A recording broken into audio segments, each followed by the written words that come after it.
સમાચાર વડોદરાથી, જ્યાં શહેરની 18 શાળાઓને બોમ્બથી ઉડાવવાની ધમકી આપવામાં આવી છે। શાળાઓને ધમકી બાદ સર્જાયો હતો અફરાતફરીનો માહોલ। ધમકી મળ્યાની જાણ થયા બાદ પોલીસ બેડામાં પણ દોડધામ મચી હતી। જીવન સાધના, શાનીન અને નવયુગ શાળાને પણ ધમકી આપવામાં આવી છે। આ ઉપરાંત ઉર્મી વિદ્યાલય અને ડીઆર અમીન શાળાને પણ ધમકી આપવામાં આવી છે। બપોરે 1.5 કલાકે તમામ શાળામાં બ્લાસ્ટ કરવાનો ઉલ્લેખ કરાવવામાં આવ્યો છે। ધમકી બાદ શાળાઓ ખાલી કરાવાઈ હતી અને પોલીસે આ કેસમાં તપાસ આરંભી છે। બોમ્બ સ્ક્વોડ, ડોગ સ્ક્વોડ દ્વારા તપાસ થઈ રહી છે। તપાસમાં હાલ પૂરતું કશું જ વાંધાજનક ન મળતા તંત્રએ રાહતનો શ્વાસ લીધો હતો। તો શાળાઓને બોમ્બથી ઉડાવી દેવાની ધમકી મળ્યા બાદ પોલીસ તંત્ર, બોમ્બ સ્ક્વોડ, ડોગ સ્ક્વોડ દ્વારા તપાસ શરૂ કરાઈ હતી।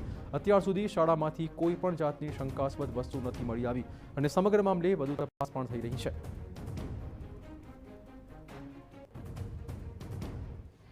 બોમ્બ દ્વારા સ્કૂલને નુકસાન કરવાનો ઈમેલ આપવામાં આવ્યો છે અને એમાં એ મેલની સાયબર ટીમ દ્વારા તપાસ હાલ ચાલે। જુદી જુદી શાળાઓને આ મેલ મળેલો છે। દરેક જગ્યાએ પોલીસ ટીમ મોકલવામાં આવી છે। દરેક જગ્યાએ ચેકિંગ ચાલુ છે અને આની વિગતવાર તપાસ કરવામાં આવશે અને જે કોઈ પણ એના ઓરિજિનેટર હશે એ બાબતે સાયબર ટીમ તો ધમકીભર્યા ઈમેલ આવ્યા બાદ વિદ્યાર્થીઓને સલામતી માટે તાત્કાલિક અસરથી ઘરે પરત મોકલી અપાયા। આ સાથે જિલ્લા શિક્ષણ અધિકારીએ પણ સઘન તપાસનો આદેશ આપી દીધો છે।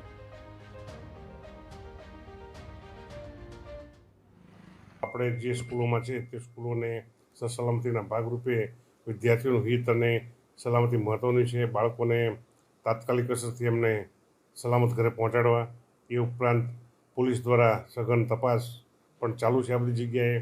ટૂંકમાં જે સ્કૂલોમાં આવા ઈમેલ મળેલ છે એ તમામ સ્કૂલોને નમ્ર અપીલ છે બાળકોની સલામતી માટે એમને નિયમિત નિયમ અનુસાર પગલાં લે।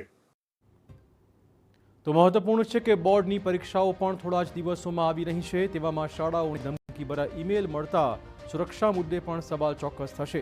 ત્યારે ધમકીના પગલે શાળાઓમાં સુરક્ષા વધારી દેવાઈ છે અને વાલીઓ તેમજ વિદ્યાર્થીઓને ચિંતા નહીં કરવા પોલીસે અપીલ કરી હતી। વડોદરા શહેરમાં આજે વહેલી સવારથી શહેરની 13 અને જિલ્લાની 5 કુલ 18 શાળાઓને બોમ્બથી ઉડાવી દેવાની ધમકી મળી। શહેરની 13 શાળાઓમાં વડોદરા પોલીસની અલગ અલગ એજન્સીઓ અને સ્થાનિક પોલીસ દ્વારા તપાસ પણ કરવામાં આવી। જે એક સ્કૂલને બોમ્બ થ્રેટ મળ્યો હતો ડોન બોસ્કો કે જ્યાં આગળ પોલીસ કમિશનર પણ હાજર રહ્યા છે।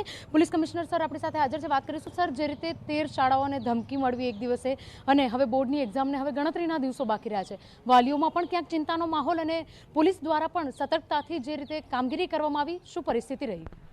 આજે આ પ્રકારના ઈમેલ મળતા જ લોકલ પોલીસ, એસઓજી, ડીસીબી અને અન્ય ટીમો સતર્ક બનીને ઇવેક્યુએશન અને સેનિટાઇઝેશન ડ્રીલ આપણે તરત જ કરી છે।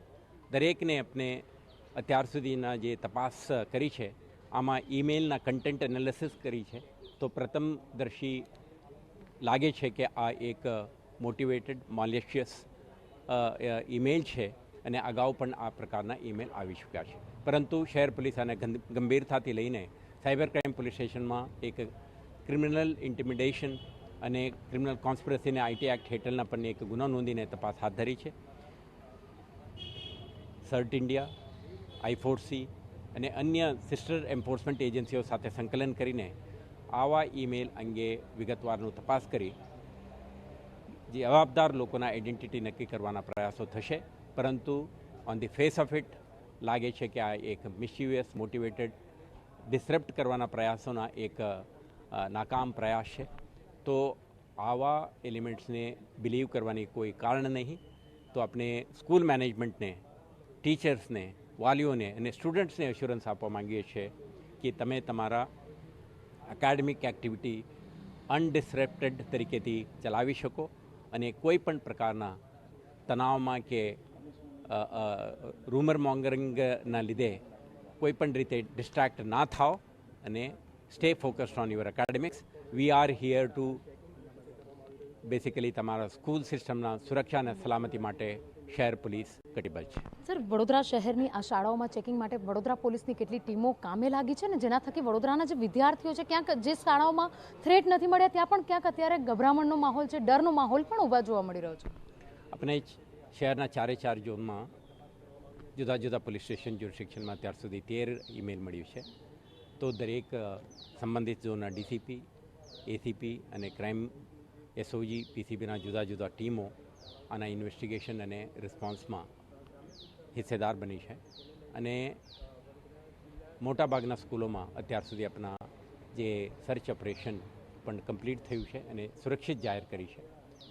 અન્ય સ્કૂલોમાં પણ કોઈ પણ પ્રકારની પેનિક માટે કોઈ કારણ નથી. આપણા સંપર્કમાં રહેજો.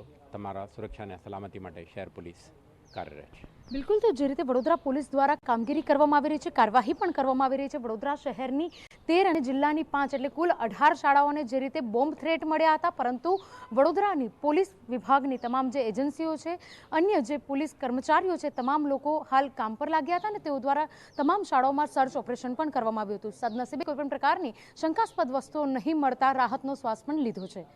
કેમેરા પર્સન રોહિત ગોયલ સાથે અંજલિ ઓઝા, TV9 વડોદરા.